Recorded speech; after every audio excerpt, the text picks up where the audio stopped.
Hello, everyone, and welcome back to Speak and Feel English, the place where conversations flow naturally and ideas connect deeply. I'm Mia, and today we're diving into a topic that seems simple on the surface, but often leaves people thinking much longer than expected. Tell me about yourself. It's one of those questions that appears in interviews, casual conversations, and even first meetings, yet answering it meaningfully can be surprisingly challenging. Absolutely, Mia. I'm Ethan, and I completely agree. The question, tell me about yourself, is not just about listing facts like your name, job, or where you're from. It's actually an invitation to share your story, your perspective, and how you see yourself in the world. It's about identity, experience, and intention, all wrapped into a few minutes of conversation. That's a great way to put it. I think many people struggle because they don't know where to begin. Should they talk about their career, their personality, their passions, or their past? There's no fixed formula, but there is definitely an art to structuring your response in a way that feels both authentic and engaging. Exactly. If someone asked me that question right now, I wouldn't just say, "Hi, I'm Ethan and I work in communications." That would be technically correct, but it wouldn't say anything meaningful about who I am. Instead, I'd probably start with something that reflects my journey. For example, I might say that I've always been someone who enjoys understanding people, what drives them, what motivates them, and that naturally led me into a field where communication plays a central role. That already sounds much more compelling. You're not just stating facts, you're giving context and showing a sense of direction. I think that's what makes a strong introduction, when it connects your past experiences with your present situation and even hints at where you're going in the future. Yes, and I also believe that tone matters just as much as content. If you sound too rehearsed, it can feel artificial, but if you're too casual, it might lack clarity. There needs to be a balance between being structured and being natural, almost like you're telling a story rather than delivering a speech. I like that, telling a story, because when you think about it, every person has a story, but not everyone knows how to express it. For me, if I were answering that question, I would probably begin by describing how I've always been curious about human behavior and communication. Even when I was younger, I found myself observing how people express emotions and ideas differently, and that curiosity shaped many of my choices later in life. That's interesting because it shows a pattern. When someone listens to your answer, they can see that your current interests didn't just appear suddenly, they evolved over time. That sense of continuity makes your introduction feel more genuine and thoughtful. Exactly. And I think another important aspect is being selective. You don't have to share everything about yourself. Instead, you choose the parts that are most relevant to the situation. For example, in a professional setting, you might focus more on your skills and experiences, while in a casual conversation, you might highlight your personality and interests. That's a key point. Context changes everything. The same person can introduce themselves in completely different ways depending on where they are and who they're talking to. It's not about changing who you are, it's about presenting the most appropriate version of yourself for that moment. And that doesn't mean being inauthentic. It just means being aware. For instance, if you're meeting someone for the first time, you might want to keep your introduction clear and approachable while still giving a glimpse of what makes you unique. Right, and I think uniqueness is often overlooked. People tend to give very generic answers because they believe that's what's expected, but what really stands out is when someone includes a small detail that reflects their individuality, something that makes the listener remember them. Yes, like a personal insight or a meaningful experience. It doesn't have to be something dramatic or extraordinary. Even a simple reflection, like why you chose a certain path or what inspires you, can make your introduction much more engaging. And confidence plays a big role too. Not in the sense of sounding perfect, but in being comfortable with your own story. When you accept your journey, including its ups and downs, it becomes much easier to talk about yourself in a way that feels honest and grounded. That's such an important point. People often think they need to present a flawless image, but in reality, authenticity is far more powerful than perfection. When you speak honestly about your experiences, it creates a connection with the listener. Exactly. And that connection is what makes a conversation meaningful. At the end of the day, tell me about yourself is not just a question, it's an opportunity. It's a chance to express who you are, what you value, and how you see your place in the world. Now, let's move deeper into something practical. How do you actually structure your answer when someone says, "Tell me about yourself," especially when you don't have much time to think? That's a great place to continue, Mia, because structure is what turns a good idea into a clear and confident response. Without structure, even the most interesting story can feel scattered. I usually think of it in three simple layers: your present, your past, and your direction. Starting with where you are now gives the listener an immediate sense of context. I like that approach. Beginning with the present feels natural because it answers the most immediate curiosity. If someone meets you for the first time, they want to know what you're currently doing or focusing on. For example, instead of going back to childhood right away, you might say something like, "Currently, I'm working in a field that allows me to connect with people and understand different perspectives." Exactly. And once you establish that present position, you can gently move into your past, not in a long, detailed way, but in a way that explains how you arrived where you are today. This is where you highlight key experiences or decisions that shaped your journey. It's less about listing everything you've done and more about showing a clear path. And I think that's where many people go wrong. They either give too many details or none at all. The goal is balance. You want to include enough information to make your story meaningful, but not so much that it becomes overwhelming. It's almost like giving someone a guided tour instead of showing them every single corner at once. That's a great analogy. And then comes the third layer, your direction. This is where you briefly talk about what you're aiming for or what excites you about the future. It doesn't have to be a perfectly defined goal, but it should reflect a sense of purpose or curiosity. Yes, because when you include your direction, it shows that you're not just reflecting on the past, you're also thinking ahead. It gives your introduction a sense of movement, almost like a story that's still unfolding. And when all three parts, present, past, and direction, come together, your answer feels complete. It's structured, but it doesn't feel rigid. It's informative, but it still feels personal. Another thing I've noticed is that transitions between these parts are very important. If you jump abruptly from one idea to another, it can feel disconnected. But if you use smooth transitions, your introduction flows naturally. For example, you might say, "This interest actually began when," or "That experience eventually led me to."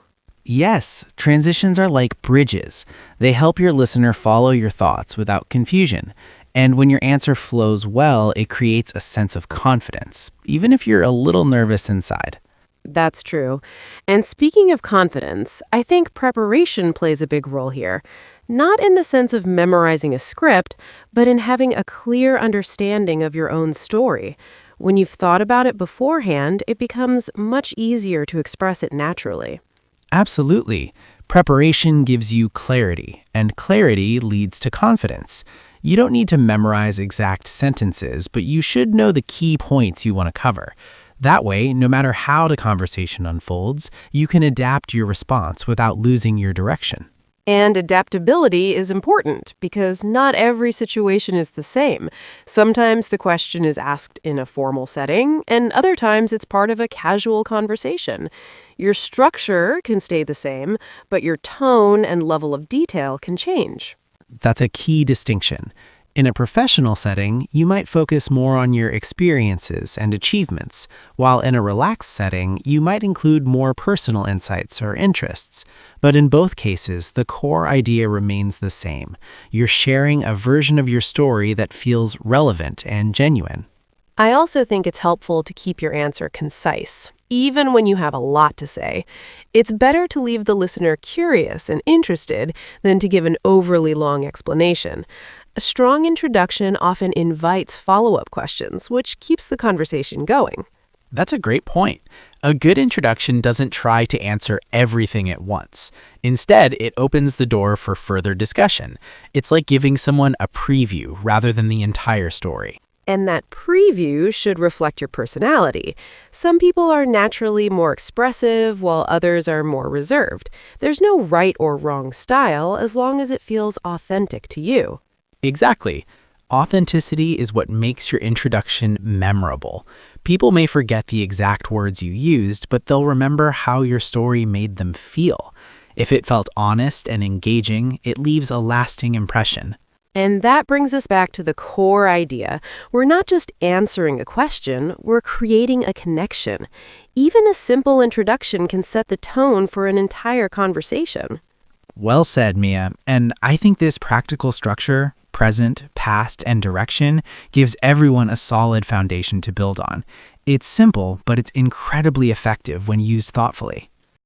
We've already discussed structure, but the way you deliver your introduction can vary greatly depending on your personality and the situation you're in. Two people can have equally strong stories, yet present them in completely different ways. That's absolutely true. Style is what makes your introduction feel like you. Some people are naturally more reflective and thoughtful, while others are more energetic and expressive. Neither approach is better than the other. What matters is that your delivery aligns with your personality. And I think that's where people sometimes feel confused. They try to copy a certain perfect way of speaking instead of developing their own voice. But the most impactful introductions are the ones that feel natural and comfortable. Exactly. For instance, someone with a calm and analytical personality might give a very structured and composed introduction, focusing on clarity and logic. On the other hand, someone more expressive might include personal reflections or emotions that make their story feel more dynamic. That's a great contrast, and I think both styles can be effective, as long as they're intentional. Even silence and pauses can play a role. When you take a moment to think before speaking, it shows that you're being thoughtful rather than rushed. Yes, pauses are powerful. They give your listener time to absorb what you're saying, and they also help you maintain control over your pace. Speaking too quickly can make your introduction feel less clear, while a steady pace creates a sense of confidence. Another important aspect of style is language choice. Simple and clear language is often more effective than complex words. When your message is easy to understand, it becomes more engaging and accessible. I agree. Clarity always wins over complexity.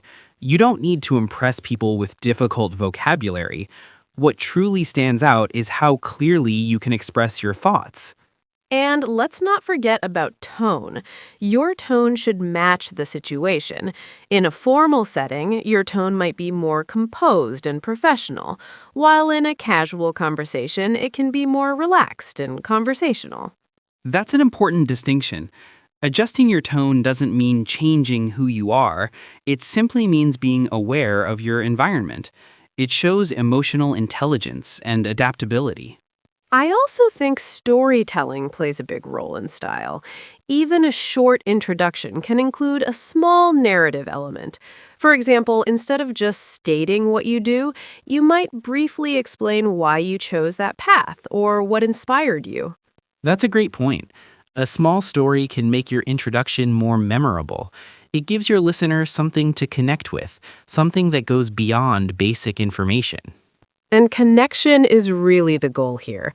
When you introduce yourself, you're not just sharing facts, you're inviting the other person into your perspective.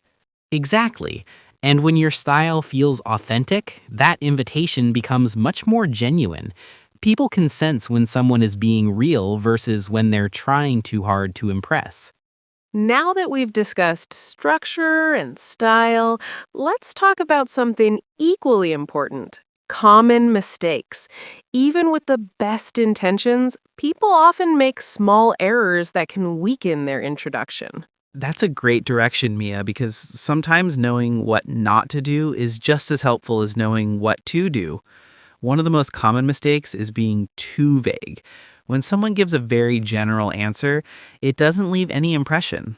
Yes, like when someone says, I'm a hardworking person and I like learning new things. While that may be true, it doesn't really tell us anything specific about them. Exactly. Specificity adds depth. Instead of making general statements, it's better to include a brief example or context that supports what you're saying. Another common mistake is giving too much information. Some people feel the need to share every detail of their life, which can make their introduction feel overwhelming and unfocused. That's true. An effective introduction is selective. It focuses on the most relevant and meaningful points rather than trying to cover everything at once. I've also noticed that some people sound overly rehearsed. Their answers feel memorized, almost like they're reading from a script. Yes, and while preparation is important, sounding too scripted can reduce authenticity. It's better to understand your key points and express them naturally, rather than memorizing exact sentences. Another mistake is lacking confidence. Even a well-structured answer can lose its impact if it's delivered with hesitation or uncertainty. Confidence doesn't mean being perfect. It simply means being comfortable with your story. When you accept your experiences, it becomes easier to talk about them with clarity. And then there's the issue of not adapting to the situation. Some people use the same introduction everywhere, regardless of context. That's a big one. As we discussed earlier, context matters. Your introduction should be flexible enough to fit different situations while still staying true to who you are. I think another subtle mistake is focusing too much on achievements without showing personality. While accomplishments are important, they don't fully define you. That's a great point. A balanced introduction includes both what you've done and who you are. That combination makes your story more complete. So, avoiding these mistakes, being too vague, too detailed, overly rehearsed, or lacking confidence, can significantly improve the way you introduce yourself. Absolutely. Awareness is the first step toward improvement. Once you recognize these patterns, it becomes much easier to refine your approach. As we come to the final part of our conversation, let's focus on improvement. Learning how to introduce yourself is not a one-time effort. It's a skill that develops over time. That's right, Mia. Like any skill, it improves with practice. The more you reflect on your experiences and express them, the more natural it becomes. One of the best ways to practice is by speaking out loud. When you hear your own words, you become more aware of your tone, clarity, and pacing. Yes, and it also helps you identify areas where you might need to improve. Maybe your transitions aren't smooth or your answer feels too long. Practicing allows you to refine these details. Another effective method is recording yourself. It might feel uncomfortable at first, but it gives you a clear perspective on how you present yourself. Absolutely. When you watch or listen to your recording, you can observe your delivery objectively and make adjustments. I also think feedback is valuable. Asking someone you trust to listen to your introduction can provide insights you might not notice on your own. That's a great point. Sometimes an outside perspective can highlight strengths and areas for improvement that we overlook. And beyond practice, self-reflection is important. The more you understand your own journey, values, and goals, the easier it becomes to talk about them. Yes, clarity comes from reflection. When you know what matters to you, your introduction naturally becomes more focused and meaningful. Another thing to remember is that your introduction can evolve. As you grow and gain new experiences, your story will change, and that's completely normal. Exactly. Your introduction is not fixed. It's a reflection of who you are at a given moment, and it should adapt as you grow. So, if we bring everything together structure, style, awareness of mistakes, and consistent practice you can develop an introduction that feels both confident and authentic. And ultimately, that's the goal. Not to create a perfect answer, but to express yourself in a way that feels true and engaging. Well said, Ethan. This has been a thoughtful and meaningful discussion. It really has, and we hope this conversation helps you feel more confident the next time someone asks, "Tell me about yourself." Thank you for listening to Speak and Feel English. If you found this helpful, make sure to follow the channel for more conversations like this, where we explore ideas, communication, and personal growth. Stay connected, keep practicing, and keep expressing yourself with confidence.